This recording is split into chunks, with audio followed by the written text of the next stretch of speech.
بسم الله الرحمن الرحيم.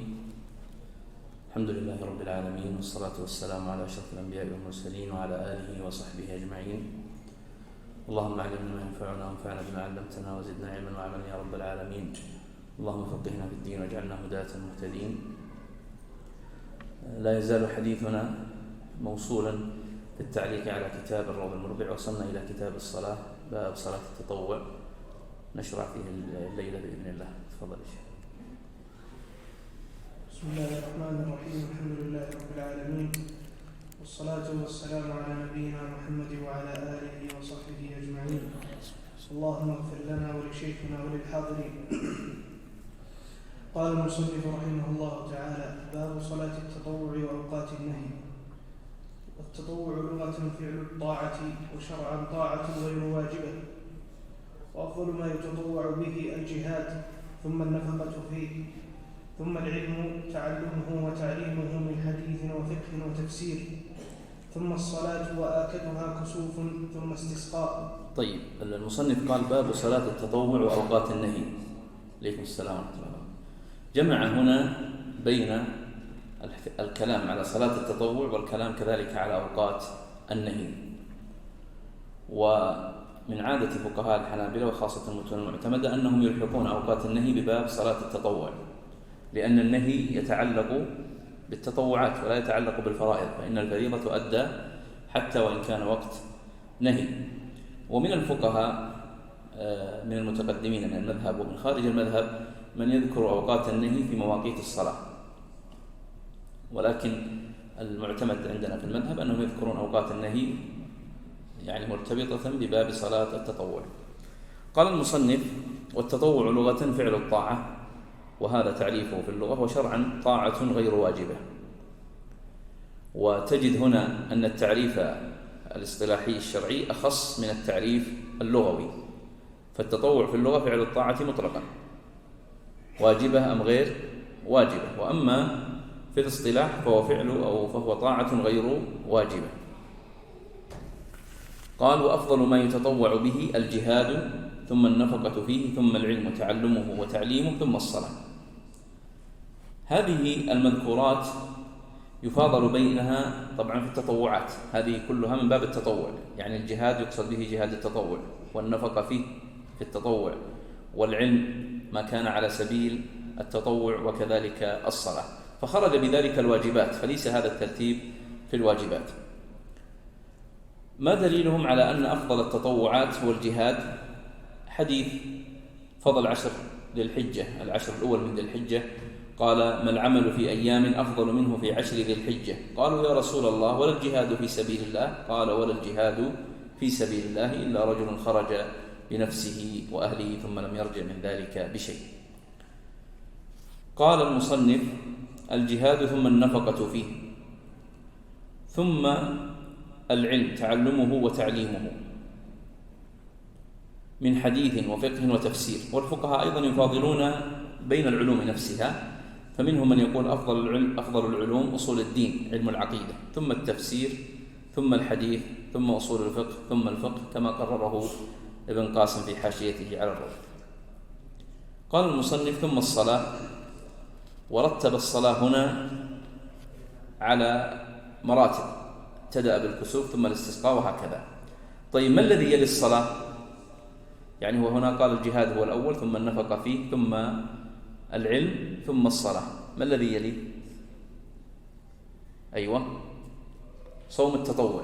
نعم، بعضهم قال يليه صوم التطوع، وبعضهم قال ماذا أيضا غير صوم التطوع؟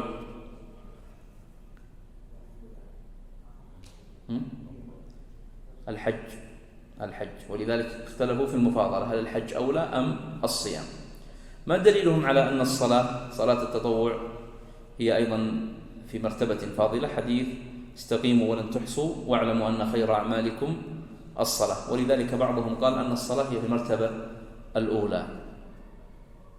هناك قول في المذهب اختاره ابن تيمية أن المفاضلة بين التطوعات تختلف باختلاف الفاعل والزمن، يعني تختلف باختلاف الزمان وباختلاف فاعل الطاعة. فمثلا بعض الناس كما ذكر الإمام مالك يفتح له في الصلاة، وبعضهم في الصيام، وبعضهم في العلم، فهي تختلف باختلاف الزمن وباختلاف حال الإنسان. طيب، قال كسوف ثم استسقاء. تفضل. قال ثم الصلاة وآكدها كسوف ثم استسقاء، لأنه صلى الله عليه وسلم لم ينقل عنه أنه ترك صلاة الكسوف عند وجود سببها، بخلاف الاستسقاء فإنه كان يستسقي تارة ويترك أخرى، ثم تراويح لأنها تسن لها الجماعة، ثم وتر لأنه تسن له الجماعة بعد التراويح، وهو سنة مؤكدة روي عن الإمام من ترك الوتر. طبعا هذا الترتيب في الصلوات ذكر المصنف، بدأ بالكسوف ثم الاستسقاء ثم التراويح سيتكلم عنها مفصلة بعد ذلك، ثم الوتر ثم السنن الرواتب. هذا ترتيب المصنف. لماذا قال كسوف ثم استسقاء؟ قال لأنه لم ينقل عنه صلى الله عليه وسلم أنه ترك صلاة الكسوف عند وجود سببها. طيب، كم مرة وجد سببها في زمن النبي صلى الله عليه وسلم؟ مرة واحدة. ولذلك بعضهم قال التعليل هذا يفهم منها أن صلاة الكسوف تكررت، أو أن الكسوف تكرر في زمن النبي صلى الله عليه وسلم. ولذلك بعضهم قال لأن الكسوف تشرع له الجماعة، والخروج إليه يكون فيه هيبة ويكون فيه تعجل إلى الصلاة ونحوه، فقدم على الاستسقاء. نعم، تفضل. إيه، يعني كسوف الشمس أقل من كسوف القمر، صحيح. أي نعم، إذا كان المقصود الخسوف نعم صحيح. تفضل. قال ثم تراويح ثم وتر. قال لأنه تسن له الجماعة بعد التراويح، ولكنها لا تشرع الجماعة مطلقا. يعني الكسوف والاستسقاء يصلى دائما في جماعة، أما الوتر فقد يصلى في جماعة وقد يصلى في غير جماعة. فمثلا الوتر في رمضان دائما يصلى في جماعة، وخارج رمضان المستحب أن يصلي الإنسان الوتر منفردا، وإن صلى في جماعة فهو على سبيل الجواز والإباحة خارج رمضان. ولذلك بعضهم قال الوتر هو آكد التطوعات. لماذا؟ قالوا لأن النبي صلى الله عليه وسلم لم يتركه حضرا ولا سفرا، ولأن العلماء تنازعوا في وجوبه. ولذلك سيأتينا في حكم بعد قليل قول في المذهب موافقة لمذهب الحنفية أن الوتر واجب، وهناك قول ثالث أن الوتر كان واجبا في حق النبي صلى الله عليه وسلم. وشيخ الإسلام ابن تيمية له قاعدة يقول ما تنازع الناس في وجوبه فهو آكد من غيره. يعني ما حصل النزاع بين الفقهاء فبعضهم قال أنه واجب وبعضهم لم يقل بوجوبه، فيكون آكد من الذي لم يتنازع الناس في وجوبه. تفضل. صلى الله عليكم. قال رحمه الله: وهو سنة مؤكدة روي عن الإمام من ترك الوتر عمدا فهو رجل سوء لا ينبغي أن تقبل له شهادة، وليس بواجب يفعل بين صلاة العشاء. أولا، ما معنى الوتر في المذهب؟ ما هو الوتر؟ صلاة الليل مطلقا؟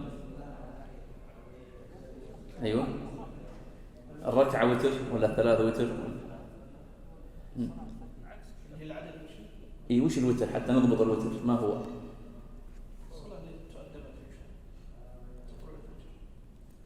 هم ذكروا له ثلاثة قيود الوتر. أولا، أن يختم المصلي به صلاته. ثانيا، أن ينويه وترا. ثالثا، ألا يزيد على 11 ركعة. ثلاثة قيود. يعني عندنا واحد صلى العشاء ثم ذهب إلى بيته وصلى 10 ركعات، ثم صلى بعد 11 ركعة ونواها وتر.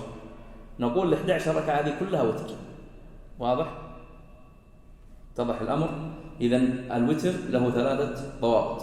الضابط الأول أن يختم به صلاة الليل، وثانيا أن ينويه وترا، وثالثا ألا يزيد على 11 ركعة.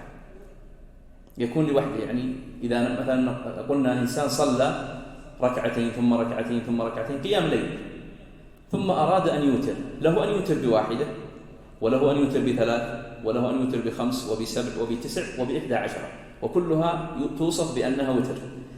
الركعات التي قد أداها قبل نيته الوتر هي من قيام الليل المطلق. واضح؟ لأن في إشكال في فهم الوتر، يعني بعضهم يفهم الوتر هو ركعة واحدة، بعضهم يقول الوتر لا يزيد على 3. طبعا هذه أقوال، لكن معتمد المذهب الذي ذكرته لكم أن الوتر ما انضبط ب3 ضوابط. قال المصنف: وهو سنة مؤكدة. استدلوا على كونه سنة بأحاديث. الحديث الأول حديث: الوتر ليس بحتم كهيئة الصلاة المكتوبة، ولكنه سنة سنها رسول الله صلى الله عليه وسلم. هذا الدليل الأول: الوتر ليس بحتم كالصلاة المكتوبة، ولكنها سنة سنها رسول الله صلى الله عليه وسلم. وهذا أخرجه أحمد والترمذي وحسنه الإمام الترمذي. والدليل الثاني أنه سنة مؤكدة الذي ذكرناه قبل قليل، أن النبي صلى الله عليه وسلم داوم عليه ولم يتركه حضرا ولا سفرا. والدليل الثالث أنه يجوز فعله على الراحلة، ولو كان فرضا. يجوز ولا ما يجوز؟ لم يجوز فعله على الراحلة. نعم، ولو كان فرضا لم يجوز فعله على الراحلة. فهذه أدلة المذهب على أن الوتر سنة مؤكدة. ثم ذكر قول الإمام أحمد: من ترك الوتر عمدا فهو رجل سوء لا ينبغي أن تقبل له شهادة. قال المصنف: وليس بواجب. لماذا أتى بهذه الجملة؟ حتى يرد على القول الذي يقول بوجوبه، وهو قول في المذهب وخارج المذهب. يعني هو قول قال به بعض فقهاء المذهب وحكاه بعضهم رواية عن الإمام أحمد، وهو قول الحنفية. قال: وليس بواجب. ما الدليل على أنه ليس بواجب؟ حديث الأعرابي. الأدلة السابقة تدل على أن سنة مؤكدة، لكن كونه ليس بواجب دليله حديث الأعرابي الذي جاء إلى النبي صلى الله عليه وسلم يسأله عن ماذا؟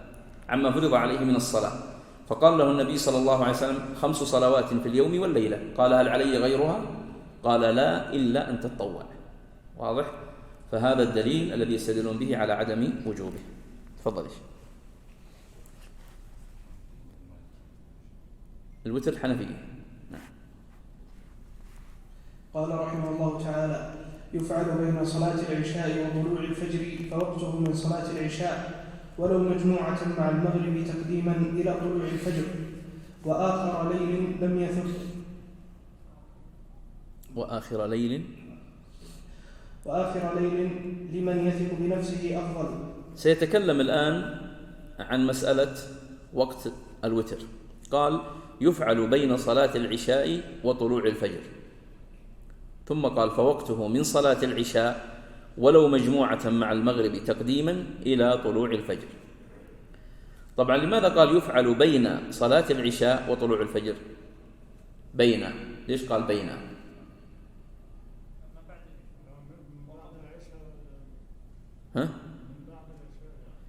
بس لما جاء في البهوت ايش قال وقته من صلاة العشاء. في الزاد قال يفعل بين العشاء والفجر. في فرق ولا ما في؟ أيوة، وش الفرق؟ يفعل بين العشاء والفجر أو من صلاة العشاء.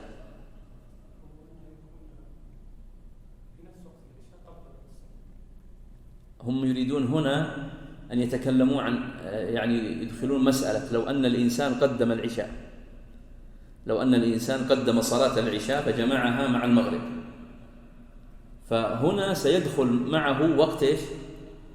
الوتر، سيدخل معه وقت الوتر، فيجوز له أن يوتر.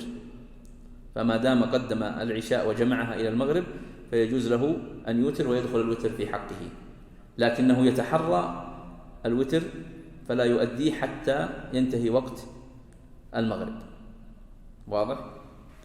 قال يفعل بين صلاة العشاء وطلوع الفجر، ثم قال فوقته من صلاة العشاء ولو مجموعة، شوف هذه إشارة إلى الخلاف، ولو مجموعة مع المغرب تقديما إلى طلوع الفجر. طبعا في رواية أخرى أن وقته إلى صلاة الفجر وليس طلوع الفجر.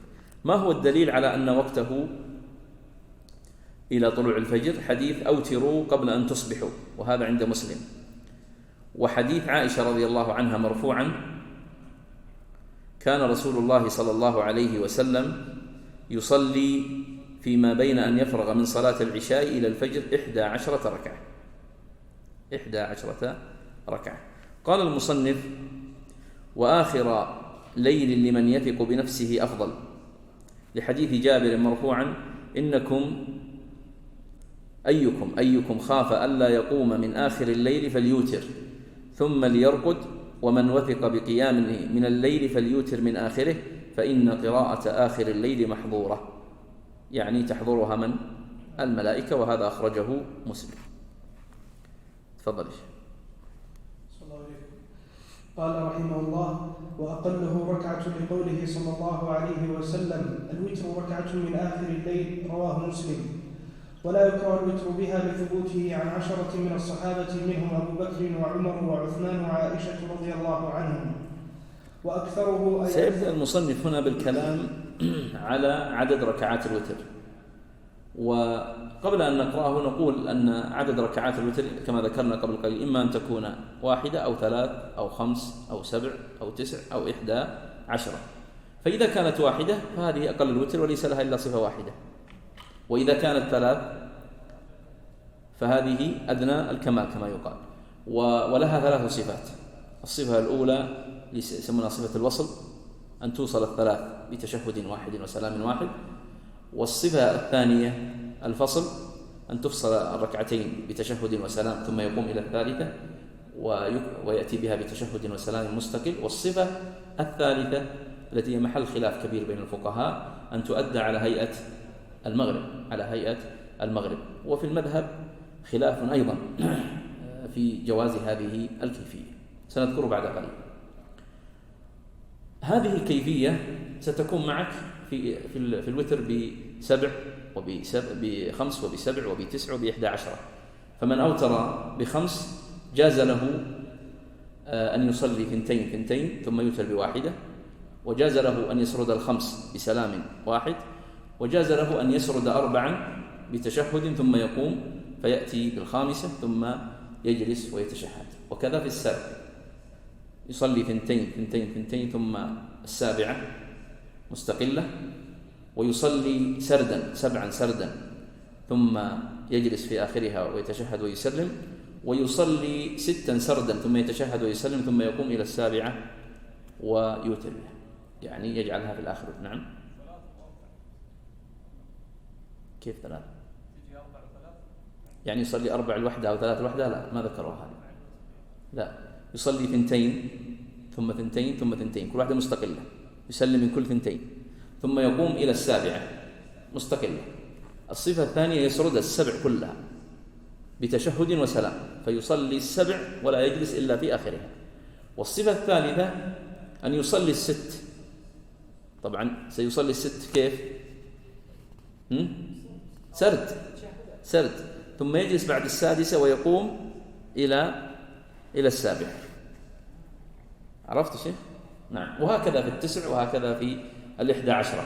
ثم المذهب يختار من هذه الصور ما هو الأفضل، يختارون ما هو الأفضل. إذا قلنا سيأتي بعد قليل يقول إذا أوتر ب5 أو 7 فلا يجلس إلا في آخرها، هذا هو الأفضل إذا أوتر ب5 أو 7. طيب إذا أوتر ب9 يجلس عقب 8 ويتشهد ويسلم ثم يقوم يأتي ب9.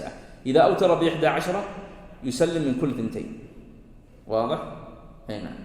هذا تفصيل مذهب فيما هو الأفضل، لكن بقية الصور عندهم على إيش؟ على سبيل الجواز، يعني جائز. تفضل يا شيخ، أعد قراءة وأقله ركعة.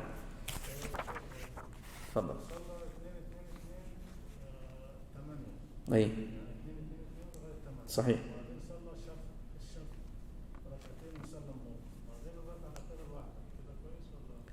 هذه كلها صحيحة، ولكن يجوز أن يعتبر هذه لو نواها كلها وتر صارت 11 كلها وتر. هذا قلت قبل قليل في بيان معنى الوتر. واضح يا شيخ؟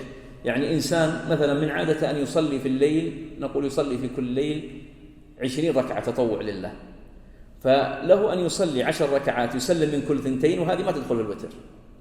وال10 ركعات المتبقية يزيد عليها 1 وتصبح 11 ركعة وينويها وترا، فيكون ختم بها صلاة الليل ونواها وترا، وماذا؟ ولم تزد على 11. اتضح هذا؟ تفضل. قال: وأقله ركعة، لقوله صلى الله عليه وسلم: الوتر ركعة من آخر الليل، رواه مسلم. ولا يكره الوتر بها لثبوته عن 10 من الصحابة منهم أبو بكر وعمر وعثمان وعائشة رضي الله عنهم. وأكثره أي أكثر الوتر 11 ركعة يصليها مثنى مثنى، أي يسلم من كل 2 ويوتر بواحدة، لقول عائشة رضي الله عنها: كان رسول الله صلى الله عليه وسلم يصلي بالليل 11 ركعة يوتر منها بواحدة. وفي لفظ: يسلم بين كل 2 ويوتر بواحدة. هذا هو الأفضل. وله أن يسجد 10 ثم يجلس فيتشهد ولا يسلم، ثم يأتي بالركعة الأخيرة ويتشهد ويسلم. وإن أوتر ب5 أو 7 سردها ولم يجلس إلا في آخرها، لقول أم سلمة رضي الله عنها: كان رسول الله صلى الله عليه وسلم يوتر ب7 وب5 لا يفصل بينهن بسلام ولا كلام. رواه أحمد ومسلم. وإن أوتر ب9 يسجد 8 ثم يجلس عقب الركعة 8 ويتشهد التشهد الأول ولا يسلم، ثم يصلي الركعة 9 ويتشهد ويسلم، لقول عائشة رضي الله عنها: ويصلي 9 ركعات لا يجلس فيها إلا في 8 فيذكر الله ويحمده ويدعوه وينهض ولا يسلم، ثم يقوم فيصلي 9 ثم يقعد فيذكر الله ويحمده ويدعوه ثم يسلم تسليما يسمعناه. وأدنى الكمال في الوتر 3 ركعات بسلامين، فيصلي 2 ويسلم ثم الثالثة، لأنه أكثر عملا، ويجوز أن يسردها بسلام واحد. نعود إلى بداية قول المصنف: وأقله ركعة. هذه العبارة قال: وأقله ركعة، ثم استدل بحديث: الوتر ركعة من آخر الليل. وحديث أبي أيوب أيضا عند مسلم: صلاة الليل مثنى مثنى، فإذا خشيت الصبح فأوتر بواحدة. قال المصنف: ولا يكره الوتر بها. يعني ما الحكم لو أن الإنسان تكاسل فقال سأوتر أقل شيء بركعة؟ المذهب يقولون لا يكره الوتر بها، وعبارته هنا يفهم منها أن هناك قول بالكراهة. نعم، أن هناك قول بالكراهة، ولذلك ورد عن الإمام أحمد في رواية أخرى أن الإنسان لا يوتر بواحدة. قال أحمد رحمه الله: الأحاديث التي جاءت عنه صلى الله عليه وسلم أنه أوتر بركعة كان قبلها صلاة متقدمة، يعني كان قد صلى قبلها صلاة متقدمة، فلم يكن يوتر بها لوحدها. ولكنه على المعتمد في المذهب أن الوتر بواحدة ثبت عن 10 من الصحابة، منهم أبو بكر وعمر وعثمان وعائشة. ثم ذكر المصنف بعد ذلك قال: وأكثره، يعني أكثر الوتر 11 ركعة، واختار الكيفية اللي ذكرناها في أدائه. طبعا المذهب ذكرنا لكم أن قاعدته إذا رأى أن الأحاديث في كيفية من الكيفيات أصح وأقوى أو أكثر قال هذه الكيفية مستحبة، وما عداها شو يقول فيه؟ جائز. يقول هذه مستحبة، يعني هذه على سبيل الاستحباب، والصور الأخرى على سبيل الجواز. فهذه 11 ركعة يصليها مثنى مثنى، يسلم من كل 2 ويوتر بواحدة كما ذكرنا قبل قليل. قال: وله أن يسرد 10 ثم يجلس فيتشهد ولا يسلم، ثم يأتي بالركعة الأخيرة ويتشهد ويسلم. هذه الكيفية الثانية، يسرد 10 ثم يقوم إلى إيش؟ إلى 11. الكيفية الثالثة لم يذكرها لذكرت لكم، يسرد 11 ركعة بسلام واحد، وهذه جائزة. قال: وإن أوتر ب5 أو 7 سردها ولم يجلس إلا في آخرها، يعني إذا كان الوتر ب5 أو 7 فالأفضل أن يسردها كلها بسلام واحد وتشهد واحد. استدلوا بحديث أم سلمة: كان رسول الله صلى الله عليه وسلم يوتر ب7 و5 لا يفصل بينهن بسلام ولا كلام. وله كما ذكرنا أن يسرد 4 ثم يقوم بتشهد ثم يقوم إلى 5، أو يسرد 6 بتشهد ثم يقوم إلى 7، وله أن يسلم من كل 2.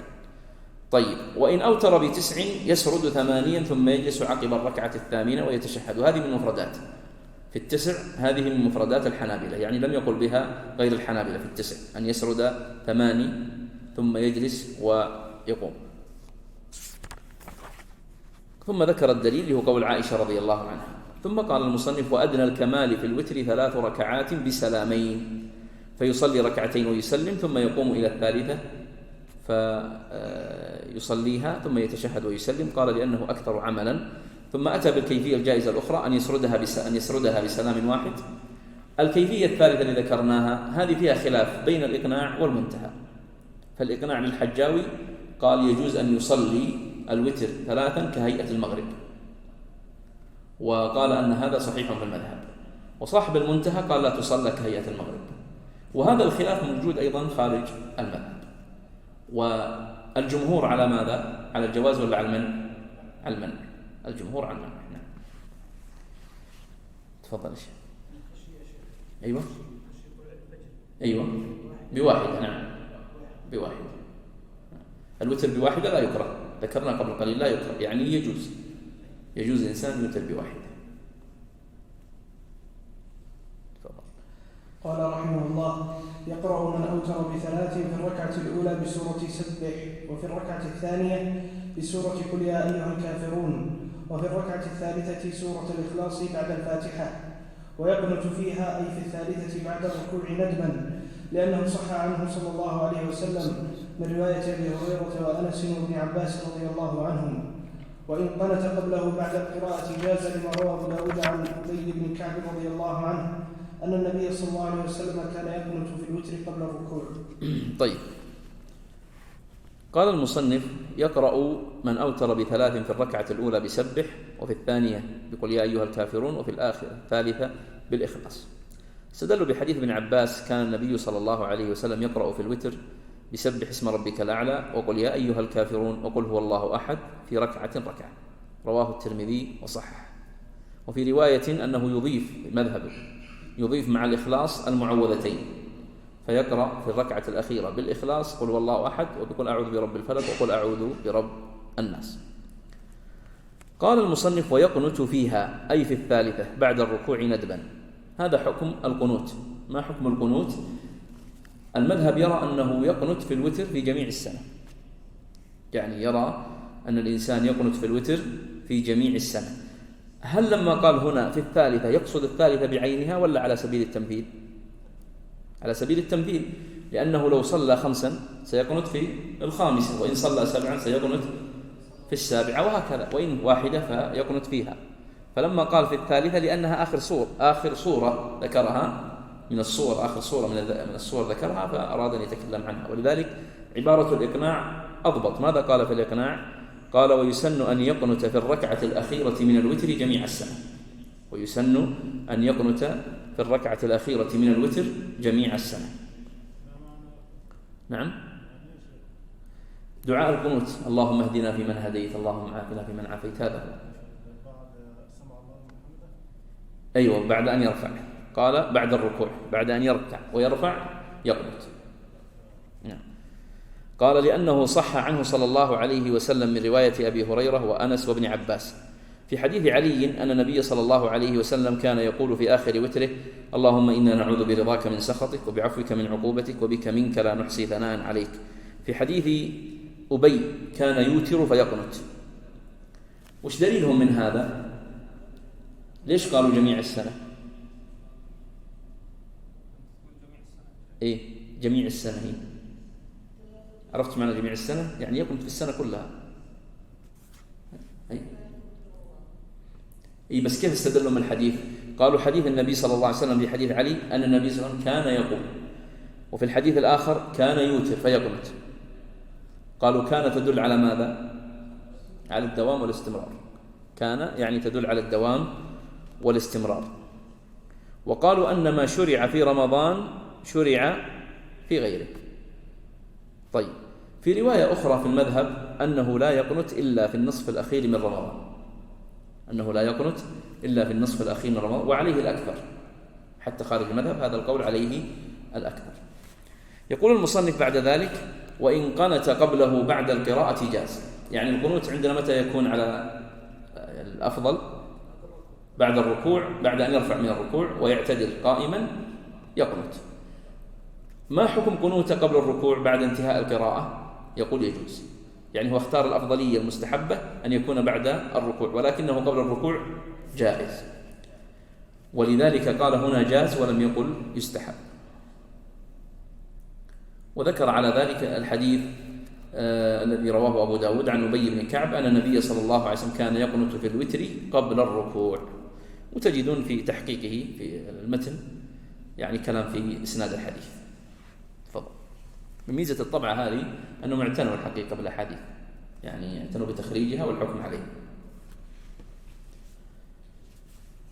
قال رحمه الله تعالى: فيرفع يديه إلى صدره يبسطهما وبطونهما نحو السماء ولو مأموما، يقول جهرا: اللهم اهدني فيمن هديت. أصل الهداية قال: يرفع يديه إلى صدره يبسطهما وبطونهما نحو السماء، بطونهما نحو السماء وظهورهما تكون إلى أسفل. جاء في الاستسقاء كيفيا رفع اليدين حتى كأن الناظر يرى أن ظهورهما هي التي نحو السماء. لماذا؟ قالوا: لأن هذا كان يبالغ النبي صلى الله عليه وسلم في دعاء الله عز وجل في الغيب، فكأن من ينظر إليه يرى كأن ظهور الكفين هي التي إلى السماء وبطونهما إلى. بعضهم يفهم أن الكيفية هي أعكس، أنا أسوي أتعمد هذا، لا، ليس هذا المقصود، إنما المقصود أنه حصلت المبالغة من النبي صلى الله عليه وسلم في دعاء الله في الاستسقاء ونزول المطر، حتى كأن الناظر إلى النبي صلى الله عليه وسلم يرى أن ظهور كفيه نحو السماء. ولذلك تجده هنا قال: بطونهما نحو السماء، كأنه يقول: ما تأخذ بالكيفية التي في الاستسقاء، إنما هذه كيفية مختلفة. قال: يبسطهما وبطونهما نحو السماء مأموما. الدليل على ذلك حديث: إن ربكم حي كريم يستحي من عبده إذا رفع يديه بالدعاء أن يردهما صفرا، وهذا دليل على رفع اليدين. قال: ولو مأموما، هذا خلاف، يعني مسألة خلافية، فيقول: يرفع اليدين حتى ولو كان مأموما، فالمأموم يرفع يديه كذلك. يقول جهرا. من الذي يقول؟ الإمام والمنفرد. طيب، وفي قول في المذهب قال في الإقناع أنه قياس المذهب، قال: يخير المنفرد بين الجهر والإسرار، أما الإمام فيرفع.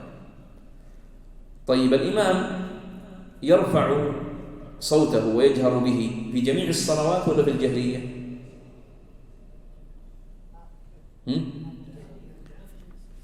الآن إذا بيقنت، طبعا المذهب أنه يقنت متى؟ سيأتيك بعد قليل، سأذكر أنه يقنت في الوتر ويقنت في التراويح ويقنت عند النازلة، صح؟ لو فرضنا أنه قنت في النازلة وقنت في الظهر، في صلاة الظهر، يجهر ولا يسر؟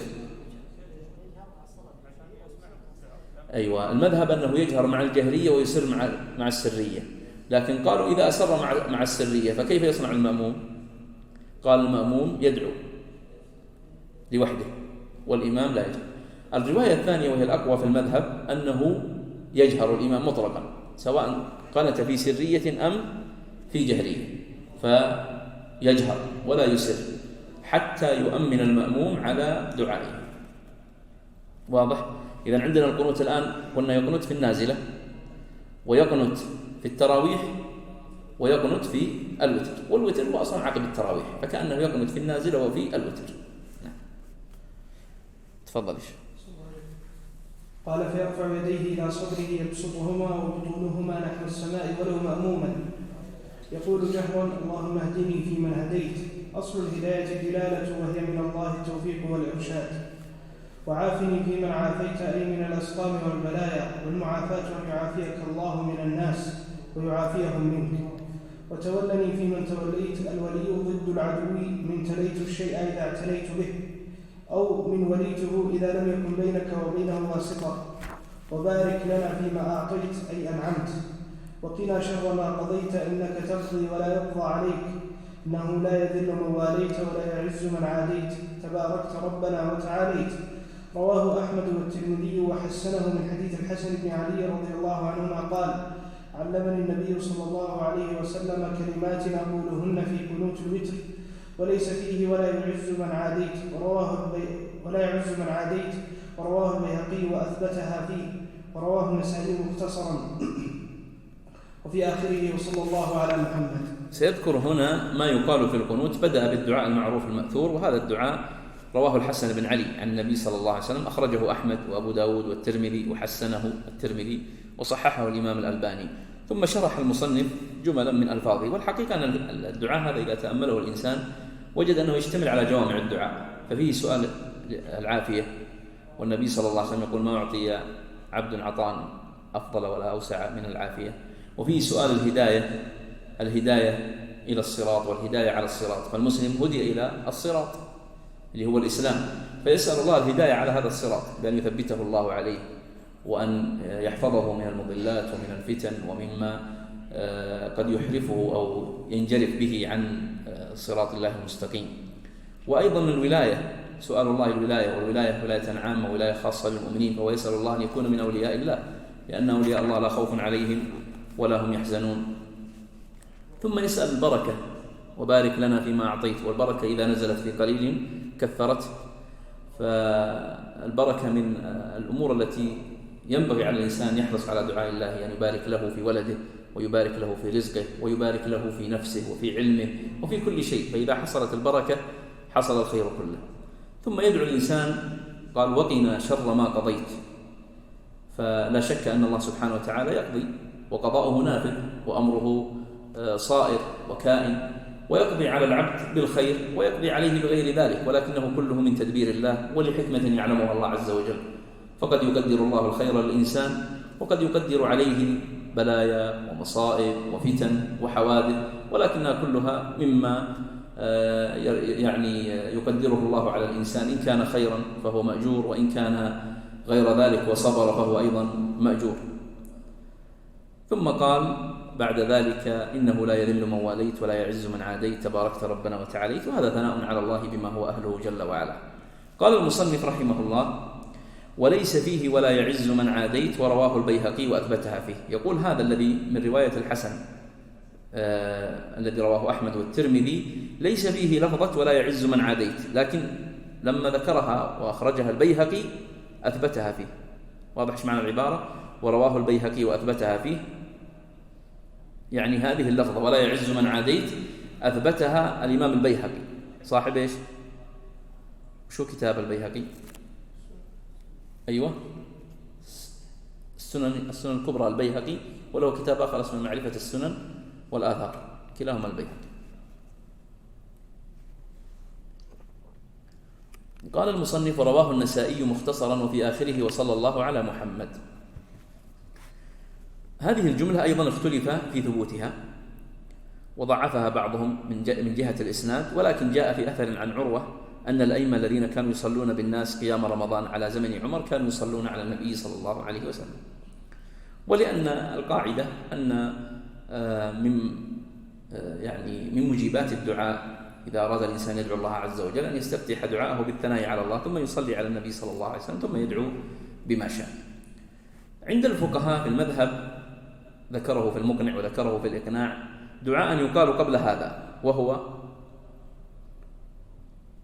اللهم إنا نستعينك ونستهديك ونستغفرك ونتوب إليك إلى آخره. وهذا الدعاء أخرجه عبد الرزاق في مصنفه وابن أبي شيبة في مصنفه وغيرهما بسند صحيح. تفضل. قال المصنف رحمه الله اللهم إني أعوذ برضاك من سخطك وبعفوك من عقوبتك، وبك منك إظهارا للعجز والانقطاع، لا نحصي أي لا نطيق ولا نبلغ ولا ننهي ثناء عليك أنت كما أثنيت على نفسك، اعتراف بالعجز عن الثناء ورد إلى المحيط علمه بكل شيء جملة وتفصيلا. روى الخمسة عن علي رضي الله عنه أن النبي صلى الله عليه وسلم كان يقول ذلك في آخر وتره، رواته ثقات. نعم. ذكر المصنف أيضا هذا الدعاء ونعتبره الثالث، لأن ذكرنا أنه على المذهب يستفتح بقوله اللهم إنا نحمدك ونستعينك ونستهديك، ثم يثنى بقوله اللهم اهدنا فيمن هديت، ثم يثلث بهذا الدعاء. وهذا أيضا أخرجه من ذكره من المصنف الخمسة أحمد وأصحاب السنن، وصححه الإمام الألباني وغيره. تفضل. اللهم صل على محمد لحديث الحسن السابق.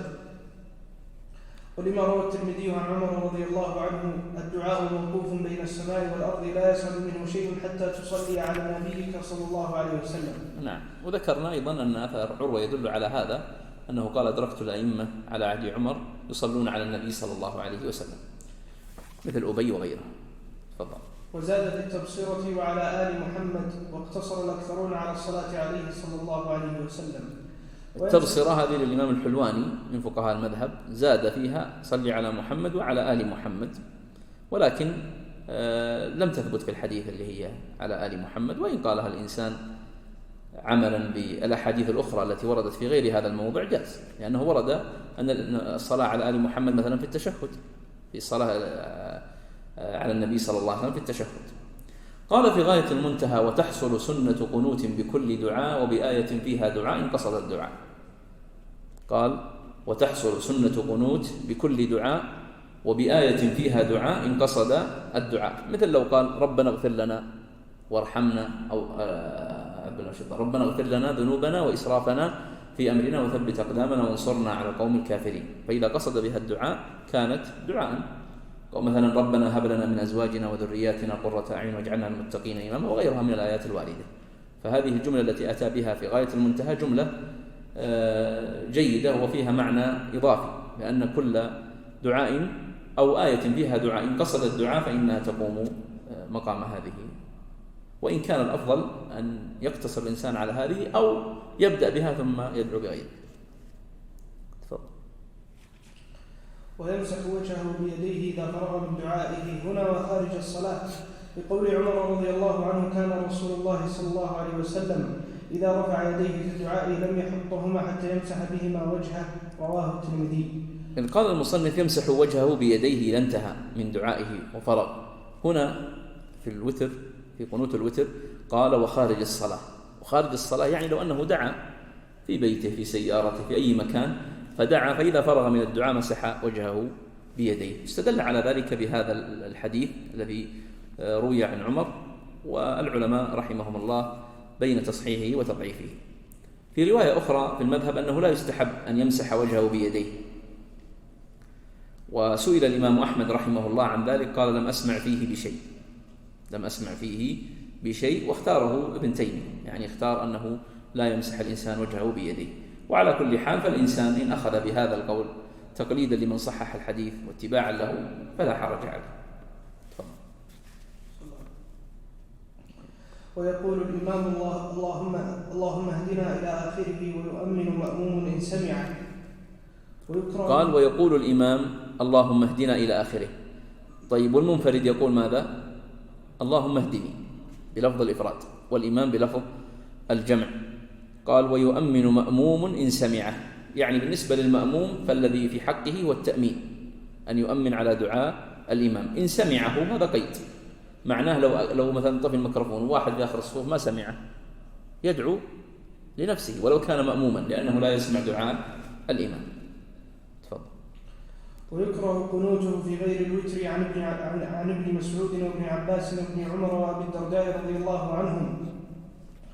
وروى الدارقطني عن سعيد بن جبير رحمه الله قال: أشهد أني سمعت ابن عباس رضي الله عنهما يقول: إن القنوت في صلاة الفجر بدعة، إلا أن ينزل المسلمين نازلة من شدائد الدهر غير الطاعون، فيقنت الإمام الأعظم استحبابا في الفرائض غير الجمعة ويجهر به في الجهرية، ومن ائتم بقانة في فجر تابع الإمام وأمن. طيب، قال: ويكره قنوته في غير الوتر إلا أن ينزل بالمسلمين نازلة. وذكر قبل قليل القنوت مشروع في الوتر في جميع السنة.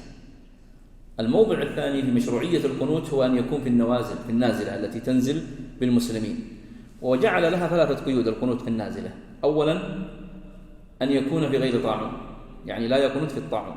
إذا كانت النازلة التي نزلت طاعونا اللي هو المرض المعروف فلا يقنت. والثاني أن يكون القنوت مختص بالإمام الأعظم. والثالث أن يكون القنوت في الفرائض. هذه 3 قيود ذكرها المصنف. قال: ويكره قنوته في غير الوتر. قال: عن ابن مسعود وابن عباس وابن عمر وأبي الدرداء. روى الدارقطني عن سعيد بن جبير قال: أشهد أني سمعت ابن عباس رضي الله عنهما يقول: إن القنوت في صلاة الفجر بدعة. وسأل ابن طارق الأشجعي أباه عن القنوت في غير الوتر فقال: أي بني محدث يعني بدعة. رواه أحمد. وقال الترمذي: عليه العمل عند أهل العلم. قال المصنف: إلا أن ينزل بالمسلمين نازلة من شدائد الدهر. النازلة هي الموصوفة بالشدة والعموم، يعني أن تعم المسلمين وأن تكون شديدة ووقعها مؤثر، فهذه يقنت لها. غير الطاعون. الطاعون لا يقنت له. وما هو الطاعون؟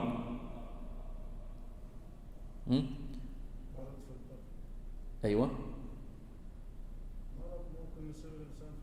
أي الطاعون يقولون هو عبارة عن تورمات وتقرحات تكون في المغابر عادة، يعني تكون في مناطق المغابر مثلا في الآباط، في الغدد اللمفاوية، والطاعون يقسمونه إلى قسمين، وأظن الدكتور أبصر منا وأخبر بهذا: طاعون دملي وطاعون رئوي.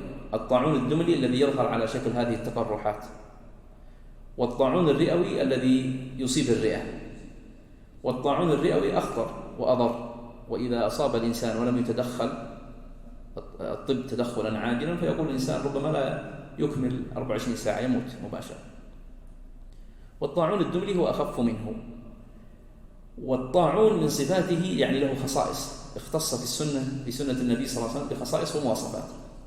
أولا اختص الطاعون بأنه شهادة، وهذا تعليل المذهب أنه لا يقنط له، قالوا لأنه شهادة، والمسلم يرغب الشهادة ولا يطلب رفعها، واضح؟ والأمر الثاني من خصائص الطاعون أنه لا يدخل المدينة، لأن النبي صلى الله عليه وسلم قال: على أنقابها ملائكة يمنعون عنها من؟ الدجال والطاعون. هذا من خصائصه. والأمر الثالث من خصائصه أن النبي صلى الله عليه وسلم وصفه، قال: غدة كغدة البعير، فهذه وصف خاص جاء عن النبي صلى الله عليه وسلم فيه. والخصائص هذه مهمة حتى لا نأتي بأي مرض ينتشر بين الناس اللي يسمى وباء، لأن الوباء يختلف عن الطاعون. أيهما عم؟ الوباء، والطاعون أخص. فكل طاعون وباء، وليس كل وباء طاعون. ولذلك الأحكام التي يذكرها الفقهاء في الطاعون لا ننزلها على كل وباء. فمنها هنا القنوت، منها مثلا اعتبار الطاعون من الأمراض يسمونها الفقهاء الأمراض التي تنتهي بالموت، المرض المخوف. عند الفقهاء أن الطاعون يعتبر من الأمراض المخوفة، والمرض المخوف له أحكام تترتب عليه ويتأثر بها. منها لو وقع طلاق في حال المرض المخوف فإن الطلاق لا يقع. لو حصل مثلا قسمة إرث فإن الإرث في هذه الحال التي يكون الإنسان فيها مصاب بالطاعون أيضا لا يعتبر، وغيرها من المسائل التي يرتبها الفقهاء على هذا. إذن دليلهم على أن الطاعون لا يقنط له أنه شهادة، والشهادة لا يطلب رفعها. والأمر الثاني قالوا أن الطاعون وقع في زمن عمر بن الخطاب، وهو أشهر طاعون وقع، طاعون إيش؟ عمواس أو عمواس. ولم يقنط له عمر، ولا عرف أن أحدا من الصحابة قنت لرفعه، فبالتالي لا يقنط له. قال المصنف: فيقنط الإمام الأعظم استحبابا. إذن الإمام الأعظم يقنط استحبابا، وغير الإمام الأعظم أيوة بعضهم قال يباح له القنوت ولا يستحب، واضح؟ ولو قنت ما حكم صلاته؟ صحيحة. لماذا؟ في مسألة هنا مرتبطة بسجود السهو. لو قنت قول زاد، أحسنت، قالوا لو قنت فصلاته صحيحة، لأنه زاد فعلا غير مشروع الإنسان في الصلاة، لكن زيادة القول هذه لا تبطل الصلاة، واضح؟ أيوة، هذا مهم أن نربط كلام الفقهاء ببعضه. فنقول يقنت الإمام الأعظم استحبابا. في الفرائض تجد أنهم قالوا يقنت في جميع الفرائض، سواء فجر، ظهر، عصر، مغرب، عشاء، غير الجمعة، ويجهر به في الجهرية. إذا المعتمد عندهم أنه يجهر به في الجهرية ويسر في السرية، ولكن قلنا أن هذا مشكل من جهة أنه لا يسمع، ولكن هم يقولون ما هو لازم يسمع، يقنت الإمام والمأموم كيف بده يقنت ولا لا يقنت، واضح؟ أي نعم. ها؟ ينتظر حتى يركع الإمام، هو مأمور بمتابعته. طبعا يتأكد بالنسبة للفرائض، يتأكد القنوت في فريضتين، وهما أيوة والمغرب، الفجر والمغرب. ولذلك جاء عن الإمام أحمد رواية بالرخصة في القنوت في الفجر مطلقا وليس في النوازل، استدلوا بحديث أنس قال: ما زال رسول الله صلى الله عليه وسلم يقنت في الفجر حتى فارق الدنيا، أخرجه أحمد الدارقطني وضاعفه جمع من أهل العلم، وأن عمر كان يقنت فيها بمحضر من الصحابة. وأجيب على هذه بأن القنوت هذا كان لأجل نازلة، يعني المذهب أجاب. واضح القول هذا؟ يعني هناك قول آخر رواية عن الإمام أحمد أنه يقنت حتى في غير النوازل في الفجر لدليلين: لحديث النبي صلى الله عليه وسلم كان يقنت في الفجر حتى فارق الدنيا، ولأنه فعل الصحابة. ولكن المعتمد في المذهب أجابوا على هذه الرواية، قالوا أن القنوت في الفجر إنما كان لأجل نازلة. طيب، بماذا يدعو في الفجر؟ بماذا يدعو في القنوت في غير الوتر؟ اللي في الوتر عرفناه. طيب، في غير الوتر؟ أيوة، هي في النازلة. إيش يقول في دعاء القنوت؟ أيوة، المعتمد في المذهب أنه يقول الدعاء نفسه اللي ذكرناه: اللهم إنا نحمدك ونستعينك، اللهم اهدنا فيمن هديت، اللهم إنا نعوذ برضاك من سخطك، ثم يدعو بما يناسب. وفي الإقناع قال: لا، يدعو في قنوت النوازل بما يناسب النازلة، ولا يلزمه أن يذكر دعاء القنوت في الوتر. واضح. وكان هذا أقرب، أنه في النازلة يدعو بما يناسب النازلة. طيب، قال غير الجمعة. لماذا قالوا لا يقنت في الجمعة؟ قالوا لأنه لم يرد، ولأن الجمعة قد ورد فيها خطبة ودعاء فنكتفي بها. قال في الجهرية: قلنا إذا قنت في جهرية جهر، وإن كان في سرية أسر، هذا الذي نص عليه المرداوي والحجاوي والفتوحي. أما ابن مفلح في الفروع قال: ظاهر كلامهم أنه يجهر مطلقا في جهرية أو سرية، ورجحه عدد من فقهاء المذهب، وقلنا هو الراجح. ومن ائتم بقانت في فجر تابع الإمام وأمن.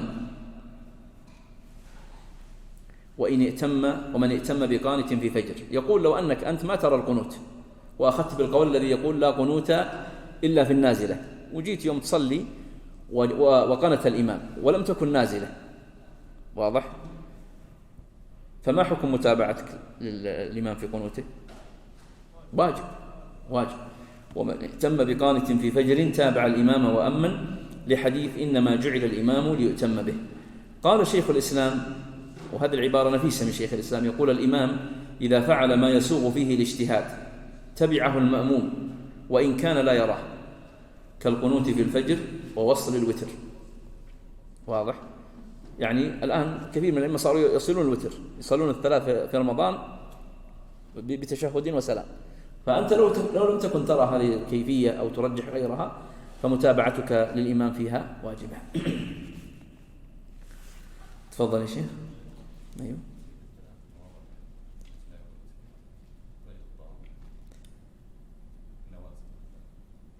الضوابط هي ذكرنا أنه يقنت في غير الطاعون وفي الفرائض، ويختص بالإمام الأعظم.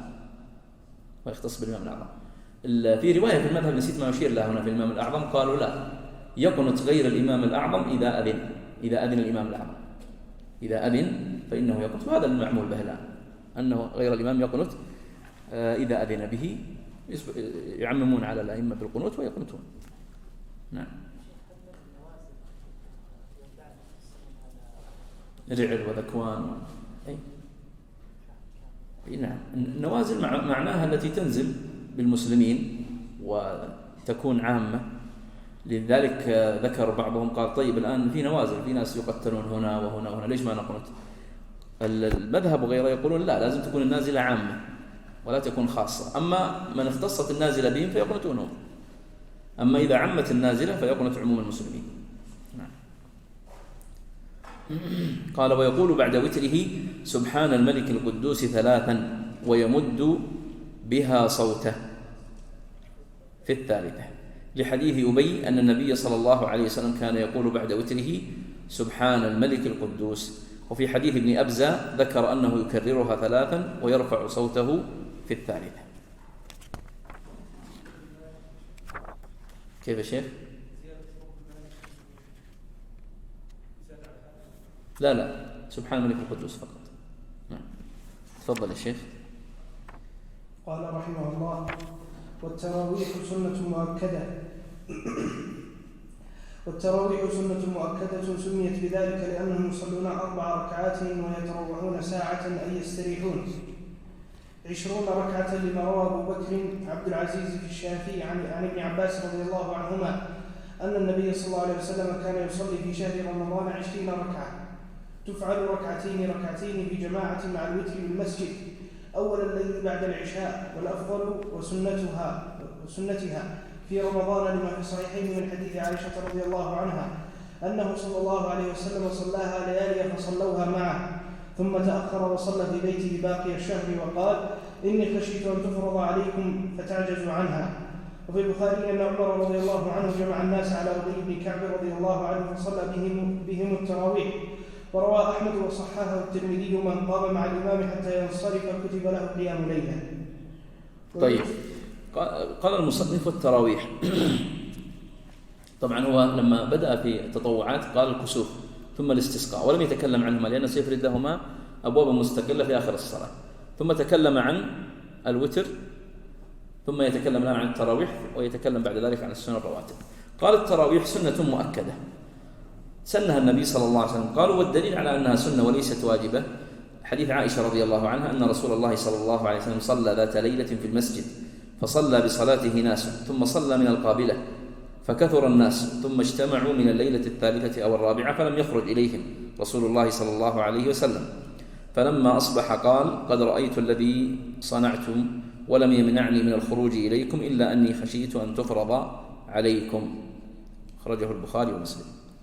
قالوا: والدليل على أنها سنة مؤكدة أن عمر رضي الله عنه جمع الناس على أبي بن كعب ليصلي بهم، والأمر الثالث أن الصحابة اتفقوا على فعلها وعلى صلاتها، فتكون سنة مؤكدة وليست بواجب.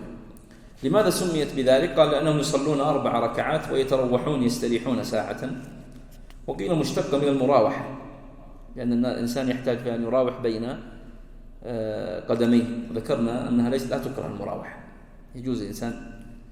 ثم بين عدد الركعات، قال 20 ركعة، وذكر الخبر هذا الذي عن عبد العزيز. طبعا لما روى أبو بكر عبد العزيز، من هو هذا؟ غلام الخلال. أبو بكر عبد العزيز هذا غلام الخلال، وليس معناه أنه غلام يعني أنه عبد، لا، إنما سموه غلام الخلال، قالوا لكثرة ملازمته حتى كأنه أصبح مثل السيد مع عبده يرافقه دائما. في الشافي يعني كتاب له اسمه الشافي، مفقود هذا الكتاب إلا جزءا يسيرا منه، عن ابن عباس أن النبي صلى الله عليه وسلم كان يصلي في شهر رمضان 20 ركعة، وهذا الحديث معلول، وبل بعضهم عده موضوعا. يقول القاضي: لا خلاف أنه ليس في ذلك حد، يعني في عدد ركعات التراويح، لا خلاف أنه ليس في ذلك حد لا يزاد عليه ولا ينقص منه، إنما الخلاف في فعل النبي صلى الله عليه وسلم وما اختاره لنفسه. واضح؟ يقول: لا خلاف في أنه ليس في ذلك حد لا يزاد عليه ولا ينقص منه، إنما الخلاف فيما فعله النبي صلى الله عليه وسلم واختاره لنفسه. أما المذهب فيختارون أنها 20 ركعة. قال: تفعل ركعتين في جماعة مع الوتر بالمسجد أول الليل بعد العشاء، والأفضل وسنتها في رمضان. ذكر 8 أمور: أنها تكون ركعتين، أن تكون في جماعة، أن تكون مفعولة مع الوتر، أن تكون في المسجد، تكون أول الليل، وتكون بعد العشاء وسنتها، والثامن أن تكون في رمضان. ثم ذكر الأدلة التي قرأها الشيخ. تفضل.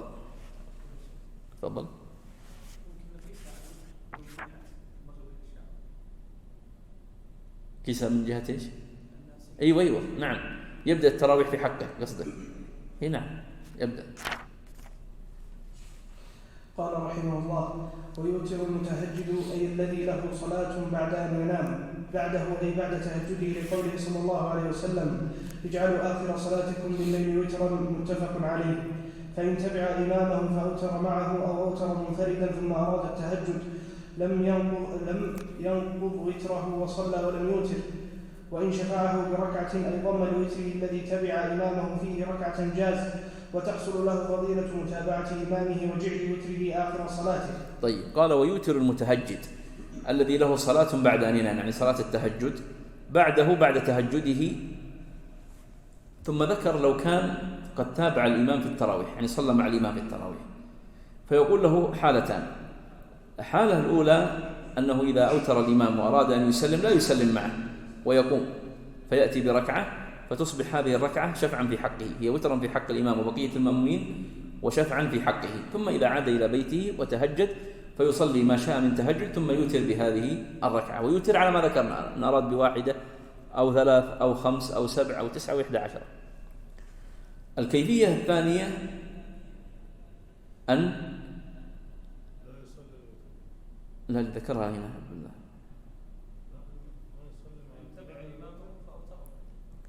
أيوة الثانية إذا أوتر مع إمامه ماذا يفعل؟ أيوة يصلي بقية التطوع الذي يريد أن يصليه في الليل شفعا ولا ينقض وتره. ما معنى نقض الوتر؟ كيف؟ وش صورة نقض الوتر؟ أيوة أحسنت، يعني هو صلى وأوتر مع الإمام وراح إلى بيته والساعة 12 أو 1 أراد أن يصلي، قالوا يصلي ركعة واحدة، يبدأ صلاته بركعة، فهذه الركعة تنقض وترها السابق. واضح؟ هذا اللي يسمونه نقض الوتر، هذه كيفية نقض الوتر، لأن بعضهم يفهم أن لا يصلي ثم يوتر بركعة آخر صلاته وتعتبر هذه نقض الوتر. لا، نقض الوتر أن يبدأ بركعة في بداية صلاته ينقض بها وتره السابق ثم يصلي بعد ذلك ثم يوتر آخر صلاته. صارت كأنها شفعة. نعم.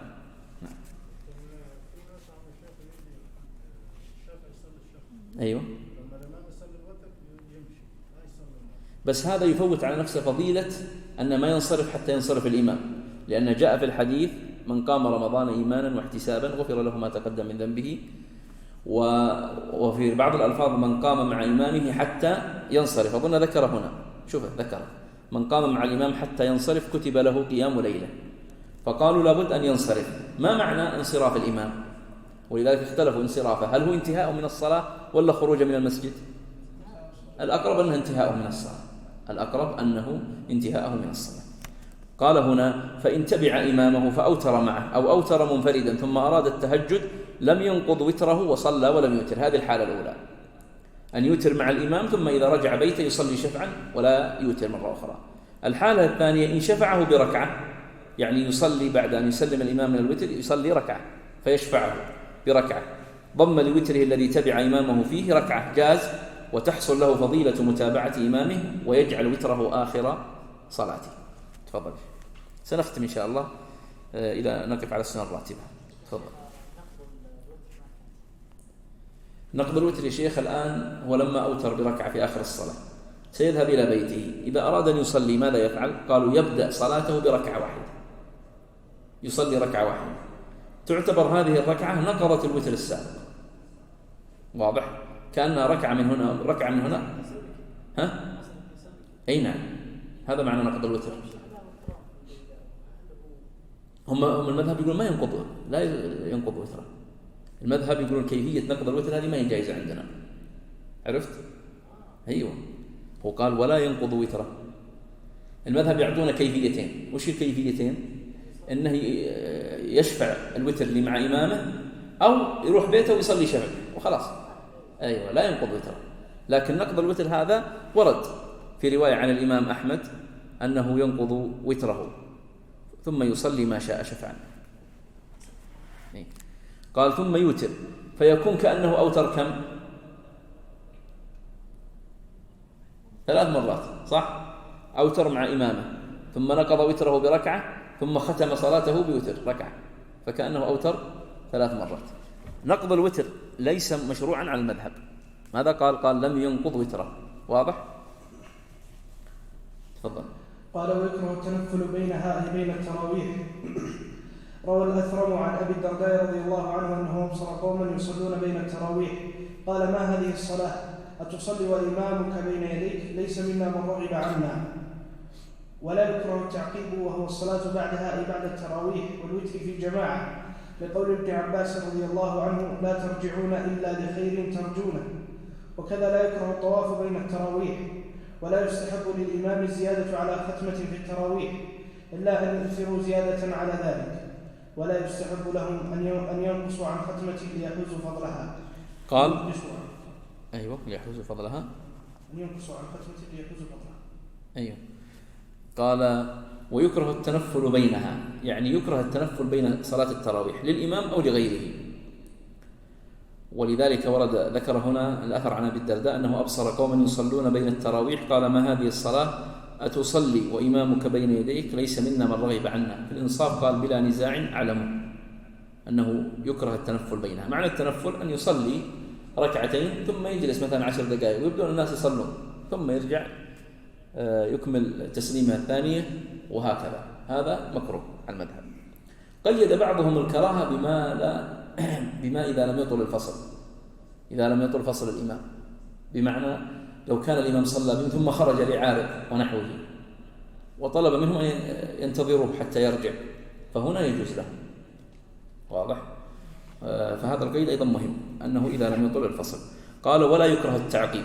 عندنا الآن التنفل بين التراويح وعندنا التعقيب. التنفل بين التراويح أن يصلي بينها بأثنائها، والتعقيب أن يكون بعدها عقبها. قال وهو الصلاة بعدها بعد التراويح والوتر في جماعة فإنه لا يكره.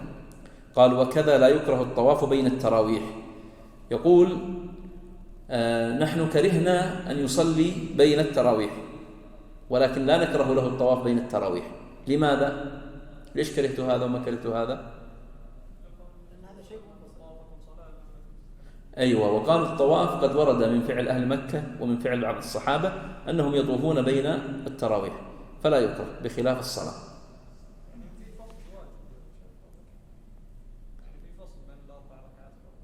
بالنسبة للطواف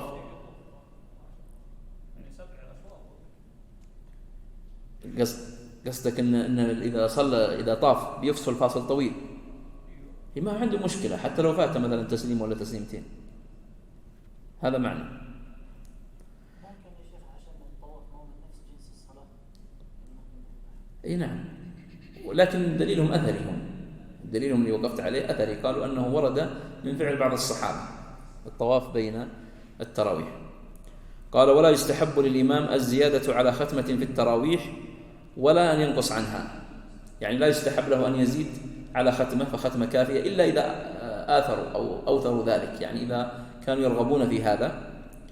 ولا يستحب لهم أن ينقصوا عنها ليحوزوا فضلها. سئل الإمام أحمد فقيل له إذا قال المأموم لا تقرأ بنا أكثر من 10 آيات قال لا تطيعهم. قالوا يخاف أن ينفروا قال لا يصلي بهم. يقول إذا خاف أنهم ينفروا لا يصلي بهم. والله أعلم، وصلى الله على محمد وعلى آله وصحبه أجمعين.